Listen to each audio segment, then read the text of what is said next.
ओम एकदंताय विद्महे वक्रतुंडाय धीमहि तन्नो दंती प्रचोदयात। आप सभी को सकट चौथ की हार्दिक शुभकामनाएं। सकट चौथ हर साल माघ मास के कृष्ण पक्ष की चतुर्थी तिथि को मनाया जाता है।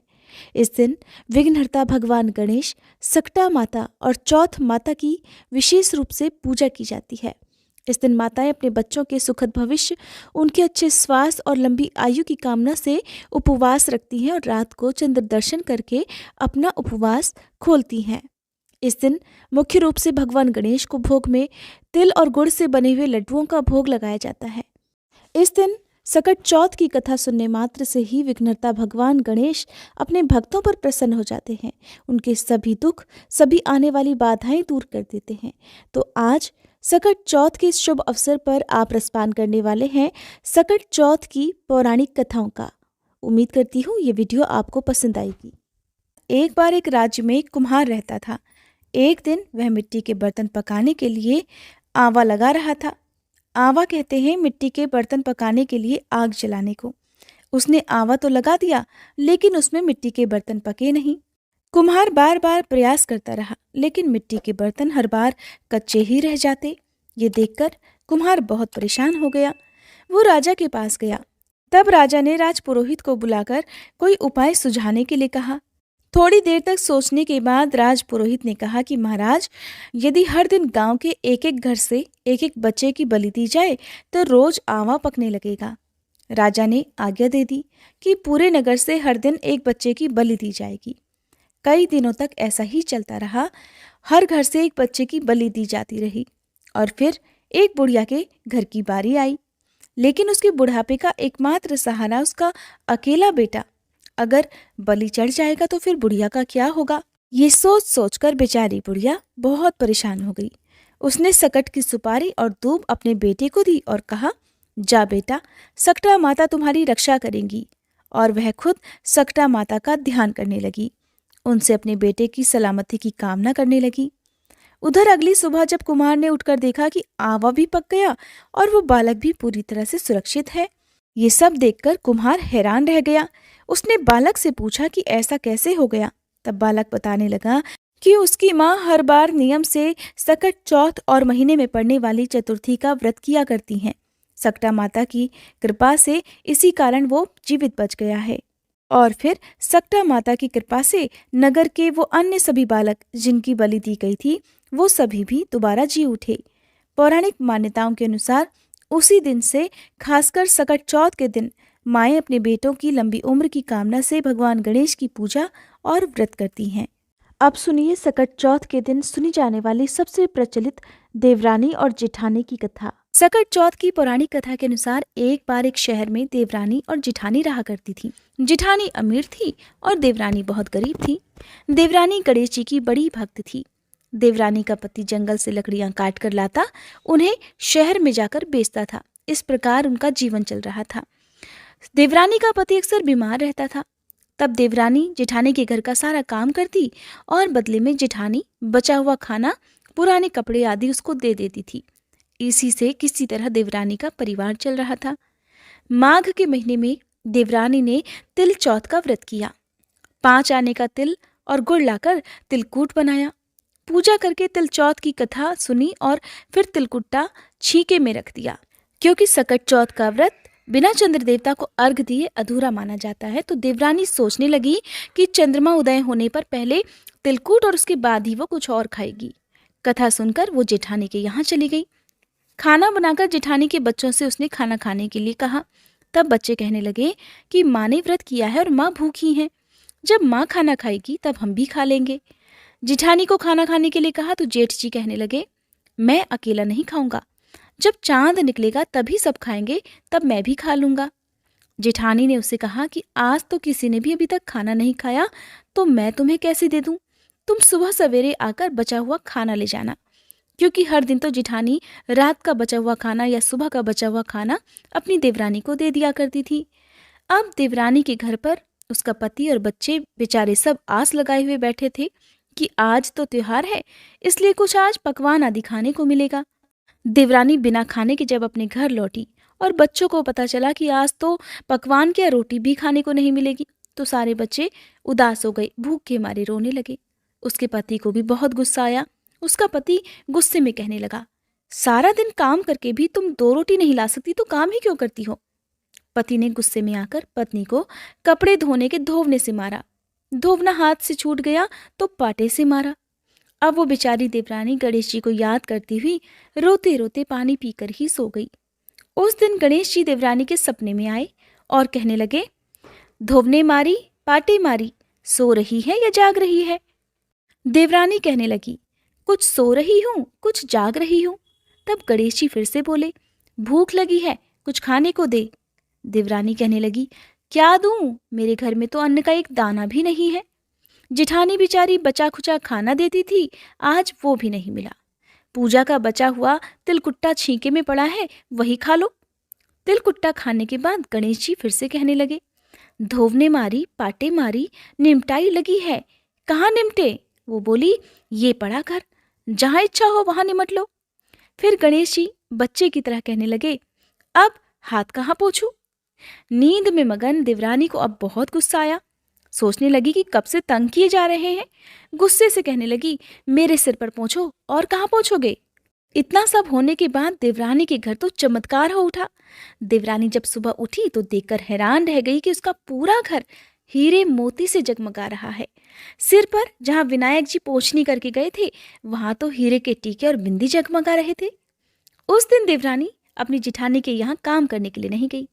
बड़ी देर तक देवरानी की राह देखने के बाद जिठानी ने अपने बच्चों को देवरानी को बुलाने के लिए भेजा। जिठानी सोच रही थी कि शायद मैंने कल अपनी देवरानी को खाना नहीं दिया, हो सकता है इसलिए मेरी देवरानी बुरा मान गई है, इसीलिए आज नहीं आई। बच्चे बुलाने गए तो कहने लगे, चाची चलो, माँ ने बुलाया है, सारा काम पड़ा हुआ है। देवरानी कहने लगी, अब उसकी जरूरत नहीं है, मेरे घर में अब सब कुछ है, गणेश भगवान ने मुझ पर बड़ी कृपा की है। बच्चे घर गए। घर जाकर अपनी माँ को बताया कि माँ, चाची का घर तो पूरा घर मोतियों से जगमगा रहा है, अब उनका घर पहले की तरह टूटा फूटा नहीं रहा। जिठानी ने ये सुना तो उसे विश्वास नहीं हुआ। सोचने लगी, बच्चे हैं, मजाक कर रहे होंगे। फिर भी दौड़ी दौड़ी अपनी देवरानी के घर आई और जो कुछ उसने देखा उसकी आंखें खुली की खुली रह गई। देवरानी से पूछने लगी, अरे ये सब कैसे हुआ? तब देवरानी तो बड़ी सीधी सादी थी, बहुत भोली थी। उसने उसके साथ जो कुछ हुआ सब कुछ अपनी जिठानी से कह डाला। जिठानी बड़ी चालाक थी। घर लौटकर जिठानी ने अपने पति से कहा कि आप मुझे धोवने और पाटे से मारो। उसका पति कहने लगा, अली भलमानस, मैंने तो तुम्हारे ऊपर कभी हाथ तक नहीं उठाया, मैं भला तुम्हें धोवने और पाटे से कैसे मार सकता हूँ? लेकिन जिठानी मानी नहीं और वो जिद करने लगी कि मुझे पीटो। मजबूरन उसके पति को उसे मारना ही पड़ा। अब उसने ढेर सारा घी डालकर चूरमा बनाया और छींके में रखकर सो गई। रात को चौथ विनायक जी सपने में आए और कहने लगे, भूख लगी है, क्या खाऊं? जिठानी कहने लगी, हे गणेश जी महाराज, मेरी देवरानी के यहाँ तो आपने सूखा तिलकुट्टा खाया था, मैंने तो ढेर सारा घी डालकर चूरमा बनाकर आपके लिए छींके में रख दिया है, फल और मेवे भी साथ में रखे हैं, हे गणपति जो चाहे वो खा लीजिए। सारा चूरमा खाने के बाद गणपति जी कहने लगे, अब निपटे कहाँ? तो जिठानी कहने लगी, उसके यहाँ तो टूटी फूटी झोपड़ी थी, मेरे यहाँ तो कंचन के महल हैं, जहाँ चाहो निपट लो। तब गणेश जी ने पूछा, अच्छा ठीक है, अब बताओ मैं पोंछूं कहाँ? जिठानी कहने लगी, मेरे माथे पर बड़ी सी बिंदी लगाकर पोंछ लो। जिठानी तो बहुत चालाक थी और उसके मन में धन का लालच भी था। धन की लालची जिठानी सुबह सुबह बड़ी जल्दी उठ गई। सोचने लगी कि आज तो मेरा घर हीरे जवाहरात से भर चुका होगा और मैं तो देवरानी से ज्यादा अमीर बन जाऊंगी। लेकिन जब सुबह उठी तो उसने देखा हीरे मोती की जगह उसके घर में तो गंदगी फैली हुई थी और बड़ी तेज बदबू आ रही थी। उसके सिर पर भी बड़ी सी बिंदी की जगह गंदगी लगी हुई थी। तब उसने कहा, हे गणेश जी महाराज, ये आपने क्या कर दिया? मुझसे रूठे और देवरानी पर टूटे। जिठानी बहुत दुखी हो गई, उसे गुस्सा भी आ रहा था। जिठानी ने किसी तरह अपने घर की सफाई करने की कोशिश की, लेकिन गंदगी तो और ज्यादा फैलती चली गई। उधर जिठानी के पति को जब मालूम पड़ा तो वो भी बहुत गुस्सा हुआ और कहने लगा, तेरे पास तो इतना सब कुछ था, फिर भी तेरा मन नहीं भरा। जिठानी के पति ने भी उसे ताना दे दिया। परेशान होकर चौथ के गणेश जी से मदद की विनती करने लगी। तब गणेश जी ने कहा, देवरानी से जलन के कारण तूने जो कुछ किया था ना, ये उसी का फल है। अब तू अपने धन में से आधा धन उसे दे देगी, तभी ये सब गंदगी साफ होगी। जेठानी ने किसी तरह अपना आधा धन बांट दिया, किंतु मोहरों की एक हांडी चूल्हे के नीचे उसने गाड़ कर रख दी थी। उसने सोचा इसका पता तो किसी को नहीं चलेगा, और उसने वो छुपाया हुआ धन बांटा नहीं। छुपाए हुए धन को छोड़कर बाकी सारा धन उसने अपनी देवरानी को आधा आधा दे दिया, और फिर गणेश जी से कहने लगी, हे गणपति भगवान, अब तो अपना ये बिखराव समेट लो। तब गणपति भगवान कहने लगे, अभी नहीं, पहले चूल्हे के नीचे जो गाड़ी हुई मोहरों की हांडी है उसे भी ताक में रख दो, और 2 सुई के भी 2 हिस्से कर दो। इस प्रकार गजानन ने बाल स्वरूप में आकर सुई जैसी छोटी से छोटी चीज का भी बंटवारा कर दिया, और उसके बाद ही अपनी माया समेटी। माया समेटते ही जेठानी के घर जो गंदगी फैली हुई थी वो भी दूर हो गई, और जेठानी को उसकी लालच का सबक भी दे दिया। हे गणपति महाराज, जैसी आपने देवरानी पर कृपा की, वैसी ही इस कथा को सुनने वाले सब भक्तों पर करना, किंतु जैसी सजा जेठानी को दी वैसी किसी को मत देना। बोलिए विघ्नहर्ता गणेश भगवान की जय। पौराणिक कथा के अनुसार किसी गांव में एक बूढ़ी माँ अपने पुत्र के साथ रहती थी, जिसका नाम था रामनाथ। उस बूढ़ी माँ का परिवार बहुत गरीब था। उसके बेटे का विवाह हो जाने के बाद रामनाथ की पत्नी रामनाथ को तरह तरह के ताने दिया करती थी। अपनी पत्नी के तानों से परेशान होकर एक दिन उसने सोचा कि मैं अब धन कमाने के लिए विदेश जाऊंगा, और वहां से ढेर सारा धन कमा कर लाऊंगा, जिससे हमारी गरीबी दूर हो जाएगी। ऐसा सोचकर वो अपनी माँ का आशीर्वाद लेकर विदेश कमाने के लिए चला गया। बेटा तो परदेश कमाने के लिए चला गया, लेकिन बूढ़ी माँ की बहू ने अब उन पर ही अत्याचार करना शुरू कर दिया। वो बात बात पर उन्हें भला बुरा कहने लगी। एक दिन दुखी होकर बूढ़ी माँ कुएं के पास जाकर रोने लगी। इस प्रकार वो कई दिनों तक कुएं के पास जा जाकर रोती रहती थी। एक दिन उस कुएं में से एक माता निकली और बूढ़ी माँ से कहने लगी कि हे माई, तुम यहाँ पर क्यों रो रही हो? क्या तुम्हें कोई कष्ट है? कोई कष्ट है तो मुझे बताओ, मैं तुम्हारे कष्ट को दूर करने का प्रयास करूंगी। कई बार कहने के बाद भी बूढ़ी माँ ने उस माँ को कुछ नहीं बताया जो कुएं से निकली थी। बार बार पूछने पर बूढ़ी माँ कहने लगी, तुम मुझसे बार बार ये क्यों पूछ रही हो? अगर मैं तुम्हें अपना दुख बता दूं तो क्या तुम मेरे सारे दुखों को दूर कर दोगी? दरअसल वह माता और कोई नहीं, स्वयं सकटा माता थी, जो बूढ़ी माँ का दुख दूर करने के लिए ही वहां प्रकट हुई थी। तब सकटा माता उनसे कहने लगी कि तुम मुझे अपना दुख बताओ, मैं तुम्हारे दुखों को अवश्य दूर कर दूंगी। तब बूढ़ी माँ कहने लगी, मेरा एक ही बेटा था, वो धन कमाने के लिए परदेश चला गया है, और उसके जाने के बाद यहाँ मुझे मेरी बहू खूब ताने मारती है। मेरा ध्यान रखने के बजाय मुझे खूब सताती है, जिससे परेशान होकर मैं रोज यहाँ कुएं के पास आकर रोकर अपना दुख दूर कर लेती हूँ। मेरा मन भी हल्का हो जाता है। तब सकटा माता उन बूढ़ी माँ से कहने लगी कि यहाँ पास के जंगल में ही सकटा माता का मंदिर है, तुम उनकी पूजा करो, उन्हें अपना दुख बताओ, उनसे प्रार्थना करो कि वो तुम्हारे संकटों को दूर कर दें। जो भी सकटा माता की पूजा करता है और व्रत रखता है, वो उनके सभी संकटों को दूर कर देती है। सकटा माता बहुत ही दयालु हैं। वो निर्धन व्यक्तियों को धनवान बनाती हैं, निसंतान लोगों को संतान देती हैं। वो तुम्हारे संकटों को भी अवश्य दूर करेंगी। ये बात सुनकर बूढ़ी माँ ने सोचा कि अब तो मैं सकटा माता की पूजा और व्रत अवश्य करूंगी। कुछ ही दिनों के बाद माघ मास के कृष्ण पक्ष की चतुर्थी तिथि को बूढ़ी माँ ने सकटा माता का व्रत रखा। सकटा माता का व्रत रखने से सकटा माता प्रसन्न हुई और प्रकट होकर उन्होंने बुढ़िया से कहा कि तुम्हें किस प्रकार का दुख है, मैं तुम्हारे सभी दुखों को अवश्य दूर करूंगी। तब बूढ़ी माई ने सकटा माता को अपनी पूरी कहानी, अपना पूरा दुख बता दिया। कहने लगी कि मेरा बेटा परदेश में कमाने के लिए चला गया है, मेरी बहू मुझे बहुत परेशान करती है, मैं इसी कारण दुखी हूँ और हर दिन रोया करती हूँ। अगर आप मेरा दुख दूर कर सकती हैं तो बस मेरा बेटा परदेश से कमाकर वापस आ जाए और मेरी बहू भी मुझ पर अत्याचार करना बंद कर दे, तो मेरे जीवन से सारे दुख दूर हो जाएंगे। तब सकटा माता ने उस बूढ़ी माँ से कहा कि आप घर वापस जाओ और मेरी पूजा करो, तुम्हारा लड़का सकुशल घर वापस आ जाएगा। मेरी पूजा करना और सुहागन स्त्रियों को अपने घर पर भोजन कराने के लिए बुलाना। जब तुम ऐसा करोगी तब तुम्हारा पुत्र अवश्य तुम्हारे घर वापस लौट आएगा और तुम्हारी बहू को भी सद्बुद्धि मिल जाएगी। सकटा माता के कहे अनुसार उस बूढ़ी माई ने व्रत किया और सुहागिनों को भोजन कराने की तैयारी में लग गई। बूढ़ी माई जब सुहागिनों को भोजन कराने के लिए लड्डू बना रही थी, तब 7 लड्डू की जगह 8 लड्डू बन गए। तब बूढ़ी माई को ये बात सताने लगी कि ऐसा कैसे हो गया, मुझसे गिनती गिनने में गलती क्यों हो गई है। उसी समय संकटा माता उस बुढ़िया के पास आई और बुढ़िया से कहने लगी, तुम परेशान क्यों हो? आज तुम्हारे घर पर इतना बड़ा उत्सव है और तुम दुखी दिखाई दे रही हो।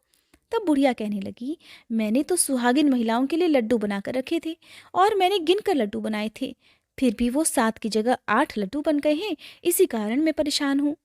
तब संकटा माता कहने लगी, क्या तुमने किसी बुढ़िया को भी आमंत्रित किया है? तब वो बुढ़िया कहने लगी, नहीं, मैंने तो किसी भी बुढ़िया को आमंत्रित नहीं किया, परंतु आप कौन हो? संकटा माता ने कहा, मैं वही बुढ़िया हूँ, मुझे भी भोजन कराओ। और उस बुढ़िया ने संकटा माता को फिर भोजन करने के लिए आमंत्रित कर दिया। वहां पर बहुत सारी सुहागिन महिलाएं पहुंची और उनको लड्डू और मिठाई का भोजन कराया, जिससे उस बुढ़िया पर संकटा माता प्रसन्न हो गई। और फिर माता ने उसके पुत्र को ये याद दिलाया कि घर पर उसकी माता और उसकी पत्नी उसे बहुत याद कर रही हैं। तब वह लड़का अपनी माता और अपनी पत्नी से मिलने के लिए गांव आने के लिए तैयार हो गया। जब बुढ़िया सुहागिनों को भोजन करा रही थी, तब किसी व्यक्ति ने उस बुढ़िया से कहा कि आपका बेटा आ रहा है। लेकिन बुढ़िया ने अनसुना कर दिया, कहने लगी, मैं काम कर रही हूँ और भोजन करा रही हूँ, लड़के को कह दो कि वहीं पर बैठा रहे, मैं उससे बाद में मिल लूंगी। जब उसकी बहू ने अपने पति के आने का समाचार सुना, तब वो अपने पति का स्वागत करने के लिए चली गई।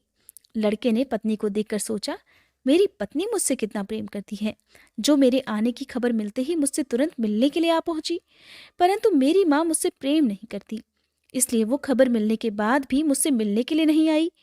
उधर पूजा समाप्त हुई तो वह बुढ़िया अपने घर पहुंची और संकटा माता की कृपा से उस लड़के का मन अपनी पत्नी की ओर से हट गया। और माँ ने लड़के से कहा कि मैं तुम्हारी घर वापसी के लिए संकटा माता का व्रत रख रही थी और मैंने उस समय सुहागिन महिलाओं को भोजन कराना था, इसलिए मैं तुम्हारे पास नहीं आ सकी। ये सुनकर वो लड़का अपनी माँ से गले लग गया और अपनी पत्नी पर नाराज होते हुए अपनी माँ से कहने लगा, माँ, अगर ये औरत यहाँ पर रहेगी तो मैं यहाँ नहीं रहूंगा। तब बूढ़ी माँ कहने लगी, मैंने बहुत कठिन व्रत करके तुम्हें प्राप्त किया है बेटा, इसलिए तुझे तो मैं नहीं छोड़ सकती, लेकिन तुम अगर अपनी पत्नी का त्याग करना चाहते हो तो कर सकते हो। फिर माँ ने अपनी बहू को घर से निकाल दिया और वो घर से निकलने के बाद एक पीपल के पेड़ के नीचे जाकर रोने लगी। जिस समय बहू पीपल के पेड़ के नीचे बैठकर रो रही थी, उसी समय वहां से एक राजा जा रहा था। राजा ने जब उसे रोते हुए देखा तो उसके पास गया और कहने लगा, तुम यहाँ पर बैठकर रो क्यों रही हो? तब उसने राजा को अपनी सारी कहानी बता दी। राजा कहने लगा, तुम दुखी मत होना, मैं आज से तुम्हें अपनी बहन मानता हूँ, चलो मेरे साथ चलो। ऐसा कहकर बहू उसके साथ चली गई। राजा ने अपनी रानी को पूरी बात बताई। तब रानी ने उसको अपनी बहन बना लिया। अब बहू राजमहल में खूब राजपाट के साथ रहने लगी। जब संकटा माता का दिन आया तब बहू ने भी व्रत रखा और सुहागिन औरतों को भोजन कराने के लिए लड्डू बनाकर रखे। उस दिन महल में और भी सुहागिन महिलाएं भोजन करने के लिए आई हुई थी। उसने रानी को भी आमंत्रित किया था। रानी ने जब देखा कि वो सूखे लड्डू खा रही है, तब उसने कहा कि तुम मावा मिठाई और खीर खाने वाली स्त्री आज सूखे लड्डू क्यों खा रही हो? और रानी ने इस तरह संकटा माता का भी अपमान कर दिया था। बहू के व्रत करने से, पूजा पाठ करने से, सुहागिन महिलाओं को भोजन कराने से उसके पति को अपनी पत्नी की याद आ गई और वह अपनी पत्नी को ढूंढते ढूंढते राजमहल में पहुंच गया। राजमहल में आकर उसने अपने पति से क्षमा मांगी और उसे वापस ले जाने लगा था। तब रानी कहने लगी, तुम अपने पति के साथ जा रही हो तो चली जाओ। तब बहू उनसे कहने लगी, तुमने संकटा माता का अपमान किया है। हे रानी, जब मैंने उनका अपमान किया था तब आप ही ने मुझे सहारा दिया था। यदि आप पर किसी भी प्रकार का कोई संकट आए तो मैं आपको सहारा अवश्य दूंगी। आप सभी मेरी कुटिया में आ जाना। ऐसा कहकर बहू वहां से अपने पति के साथ चली गई। उधर बहू के महल से जाते ही उस महल में गरीबी छा गई, उन पर भारी संकट आ गया। तब रानी राजा से कहने लगी कि तुम कैसी बहन को घर पर लाए थे कि वो हमें कष्टों में छोड़कर चली गई है। तब रानी ने राजा को बताया कि जब तुम्हारी बहन जा रही थी उसने कहा था कि यदि तुम पर कोई भी संकट आए तो मेरे यहाँ आ जाना। अपना दुख दूर करने के लिए राजा और रानी दोनों उस बहू के घर पहुंच गए। बहू को जब सारी बात पता चली तो वो कहने लगी कि ये सब संकटा माता का अपमान करने के कारण हुआ है। यदि अब आप मेरी बात मानो तो संकटा माता का व्रत करो और सुहागिन महिलाओं को भोजन कराओ, जिससे तुम्हारे सारे दुख दूर हो जाएंगे। उनके कहे अनुसार राजा रानी ने फिर ऐसा करना प्रारंभ कर दिया। राजा और रानी दोनों मिलकर कई दिनों तक संकटा माता से माफी मांगते रहे। फिर एक दिन की बात है कि रात में रानी के सपने में संकटा माता एक बुढ़िया का रूप धारण करके आई और उससे कहने लगी कि तुम अपने राज्य में वापस चले जाओ और वहां पर संकटा माता की पूजा और व्रत करना। तुम्हारे सभी कष्ट दूर हो जाएंगे। उस बुढ़िया की बात को मानकर वह दोनों पति पत्नी अपने राज्य की ओर वापस आ गई। राज्य में जाकर वह संकटा माता का व्रत रखने लगे, सुहागिन महिलाओं को भोजन कराने लगी। तब संकटा माता ने उनको क्षमा कर दिया। वह दोबारा से संकटा माता की कृपा से धनवान हो गए थे। उनकी सारी धन संपत्ति भी वापस मिल चुकी थी। तभी से राजा और रानी संकटा माता का व्रत करने लगे थे।